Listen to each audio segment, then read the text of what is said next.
بسم اللہ الرحمن الرحیم اللہم صلی علی محمد وعلی آل محمد وبارک وسلم۔ محترم ناظرین، السلام علیکم ورحمۃ اللہ وبرکاتہ۔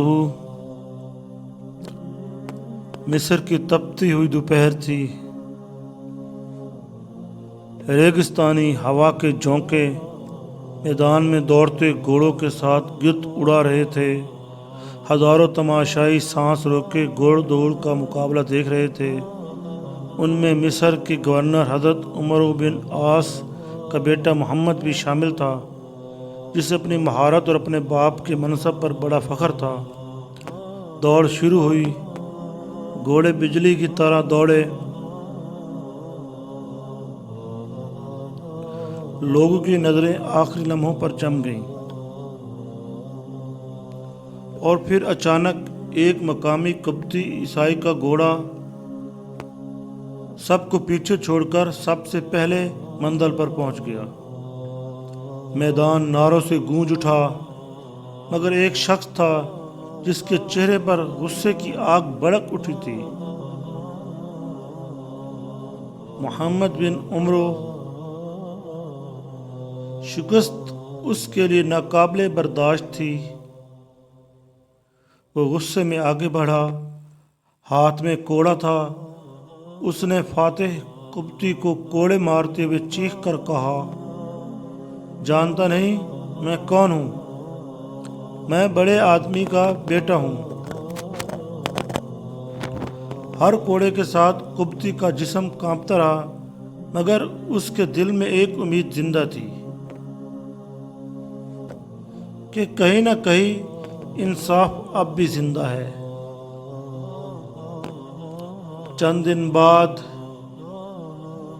ایک تھکا ہارا مسافر مدینہ منورہ کی گلیوں میں داخل ہوا۔ نہ اس کے پاس کوئی لشکر تھا، نہ کوئی سفارش، نہ کوئی طاقت، صرف ایک مظلوم دل اور انصاف کی امید۔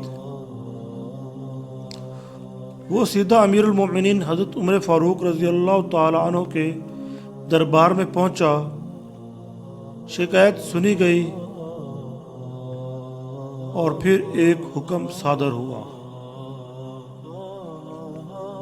ایسا حکم جس نے طاقت کے ایوانوں میں لرزہ طاری کر دیا۔ عمرو بن العاص اور ان کے بیٹے کو فوراً مدینہ بلایا جائے۔ دن گزرے۔ آخر کار گورنر مصر اور ان کا بیٹا مدینہ پہنچ گئے۔ مسجد نبوی صلی اللہ علیہ وآلہ وسلم کے قریب سادہ سا مجمع لگا۔ نہ کوئی شاہی تخت، نہ کوئی محافظ، نہ کوئی پروٹوکول، صرف حق، انصاف اور اللہ کا خوف۔ حضرت عمر رضی اللہ تعالیٰ عنہ نے مظلوم قبطی کو بلایا، اس کے ہاتھ میں کوڑا دیا اور فرمایا، مارو اسے جس طرح اس نے تمہیں مارا تھا۔ فضا پر سناٹا چھا گیا۔ گورنر کا بیٹا سر جھکائے کھڑا تھا۔ قبطی نے کوڑا اٹھایا اور ایک ایک ضرب کے ساتھ اپنے دل کا بوجھ اتارتا گیا۔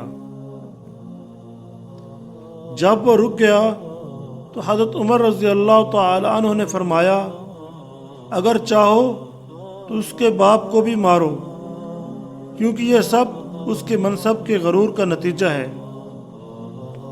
مگر قبطی نے کہا، امیر المومنین، مجھے مارنے والا یہی تھا، میں نے اپنا حق لے لیا۔ یہ سن کر حضرت عمر رضی اللہ تعالی عنہ کی آنکھوں میں جلال اتر آیا۔ وہ عمر بن عاص کی طرف متوجہ ہوئے اور ایک ایسا جملہ فرمایا جو صدیوں سے انصاف کی علامت بنا ہوا ہے۔ تم نے لوگوں کو کب سے غلام بنا لیا، حالانکہ ان کی ماؤں نے انہیں آزاد چنا تھا۔ مجمع پر خاموشی چھا گئی، جیسے وقت رک گیا ہو، جیسے زمین و آسمان گواہی دے رہے ہوں کہ اسلام میں انسان کی عزت اس کے نسب، دولت یا عہدے سے نہیں، بلکہ اس کے انسان ہونے سے ہے۔ یہی وہ پیغام تھا جس نے غلاموں کو سردار بنایا اور بادشاہوں کو قانون کے سامنے کھڑا کر دیا۔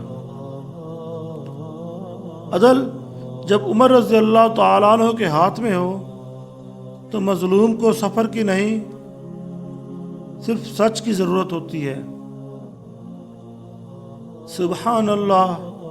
اللہ پاک ہمیں جناب عمر رضی اللہ تعالیٰ عنہ والا ایمان نصیب فرمائے۔ سب لکھو آمین۔